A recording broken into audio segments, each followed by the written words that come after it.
छठवीं कक्षा में आपका स्वागत है बच्चों। नमस्कार बच्चों, जैसा कि आप जानते हैं, यदि हम जल के बारे में सोचें तो हमको कहीं गिलास में या बाल्टी में या नदियों में या तालाबों में हमको जल की छवि दिखाई पड़ती है। तो जल जीवन का एक महत्वपूर्ण तत्व है। बिना जल के जीवन संभव नहीं है और अभी तक यह पृथ्वी ही एक ऐसा ग्रह है जहाँ पर जल पाया जाता है। अन्य ग्रहों के बारे में खोज की गई है, लेकिन अभी तक ये पूर्ण रूप से पुष्टि नहीं हो पाई है।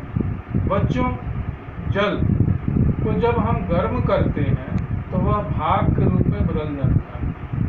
तो जल को भाप के रूप में बदलने की जो प्रक्रिया कहलाती है वह वाष्पीकरण कहलाती है, जिसको अंग्रेजी में हम इवेपोरेशन कहते हैं। वही जल भाप बन करके बादल बन जाती है और बादल से ठंडी होकर के पुनः द्रव के रूप में, पानी के बूंद के रूप में या ओस के रूप में या ओले के रूप में पुनः पृथ्वी पर बरसती है। यह प्रक्रिया गैस यानी भाप से द्रव में या ठोस में जल के बदलने की प्रक्रिया संघनन कहलाती है और पृथ्वी पर गिरना, उसको हम प्रक्षेपीकरण या प्रेसिपिटेशन कह सकते हैं। तो यह एक जो पूरी प्रक्रिया है वह जल चक्र कहलाती है। पृथ्वी पर जल का वितरण सब जगह समान नहीं है बच्चों। पृथ्वी पर 71% जल पाया जाता है और 29% आपका स्थल है। तो ऐसी परिस्थिति में हमको जल पूर्ण रूप से पर्याप्त मिलना चाहिए, लेकिन ऐसा नहीं है। जो पीने योग्य जल है वह बहुत कम मात्रा में, 97.2% जल समुद्र में पाया जाता है जो पीने योग्य नहीं है, क्योंकि वह खारा है। और बाकी जो जल है 2% जल बर्फ के रूप में जमी हुई है, चाहे वह अंटार्कटिका हो, चाहे वह ग्रीनलैंड हो, चाहे हिमालय पर्वत की चोटी हो या फिर उत्तरी ध्रुव हो। लगभग 2% जल इसमें जमा हुआ है। अन्य जो है, सबसे कम जल जो नदी एवं तालाबों में मिलता है वह लगभग 0.00001% है जो पीने योग्य है, और इसको हम बाद में इसकी चर्चा करेंगे।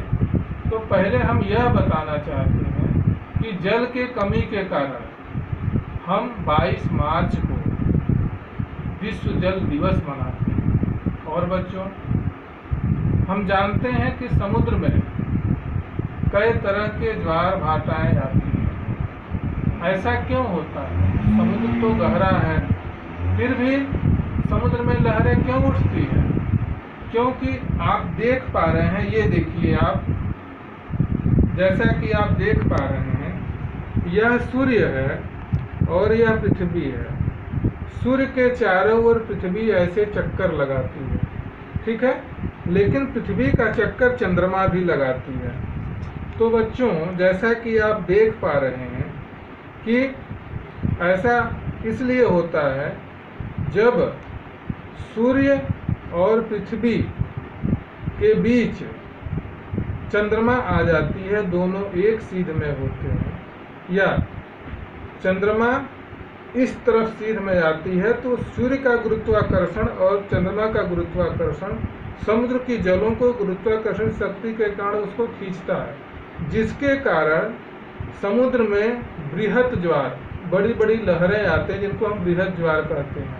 यह अक्सर पूर्णिमा को होता है, और जब सूर्य, पृथ्वी और चंद्रमा लगभग समकोण के कोण पर होते हैं, तब उस समय सूर्य का जो गुरुत्वाकर्षण शक्ति है चंद्रमा की गुरुत्वाकर्षण शक्ति को एक तरह से ये कह सकते हैं विरोध करती है। ऐसे कंडीशन में क्या होता है कि लघु ज्वार आता है।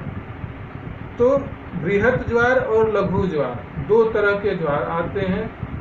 जैसा कि आप जानते हैं, ज्वार और भाटा, ज्वार समुद्र की लहरों को ऊपर उठना, वह ज्वार कहलाता है, और उठी हुई लहरों को नीचे आना वह भाटा कहलाता है। तो जैसा आप मॉडल के अनुसार देख रहे हैं, तो यह ज्वार और भाटा के आने का एक उदाहरण है। दूसरा चीज़ आप देख सकते हैं कि कभी कभी पृथ्वी पर सुनामी आती है।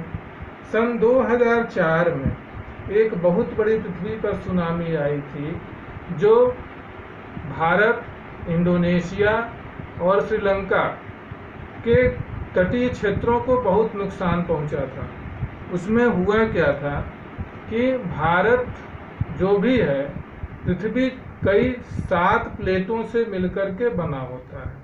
तो सन 2004 में जो भारतीय प्लेट है वह वर्मा प्लेट के नीचे आ गई, जिसके कारण समुद्र का तल जो है वह 10 से 20 मीटर नीचे आ गया और रिक्टर पैमाने पर समुद्र के अंदर 9 तीव्रता का भूकंप आ गया, जिसके कारण इतनी ऊंची लहरें, लगभग 15 मीटर तक ऊंची लहरें और 700 से 900 किलोमीटर प्रति घंटा की दर से समुद्री लहरें उठी, और जिसमें इंडोनेशिया के सुमात्रा के किनारे के सुमात्रा के तटों को और भारत के आंध्र प्रदेश, तमिलनाडु, केरल, इन क्षेत्रों के तटों के 3 किलोमीटर अंदर जल घुस गया था और भारी तबाही मची थी।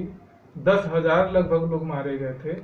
और भारत का जो सबसे दक्षिण छोर है, जिसको हम कहते हैं इंदिरा पॉइंट, वह पूरी तरह से डूब गया और अंडमान निकोबार का कुछ द्वीप है वो भी सब डूब गए और बहुत सारे जान माल का नुकसान हुआ।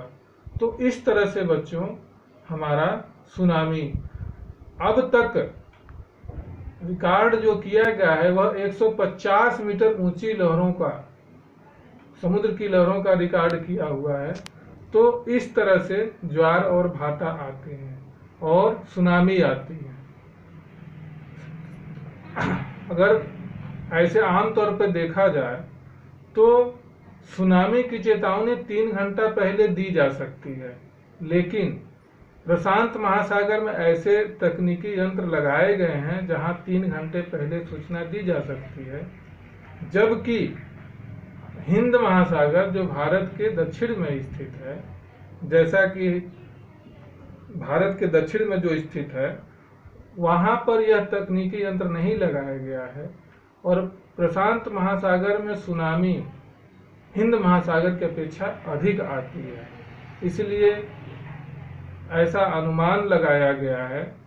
हो सकता है इसका कारण यह भी हो कि हिंद महासागर में ऐसे यंत्र न लगाए गए हों। तो ये बच्चों रहा ज्वार भाटा और जल चक्र के बारे में और पृथ्वी, सूर्य और चंद्रमा के गुरुत्वाकर्षण शक्ति के बारे में। तो ये रहा बच्चों। धन्यवाद बच्चों।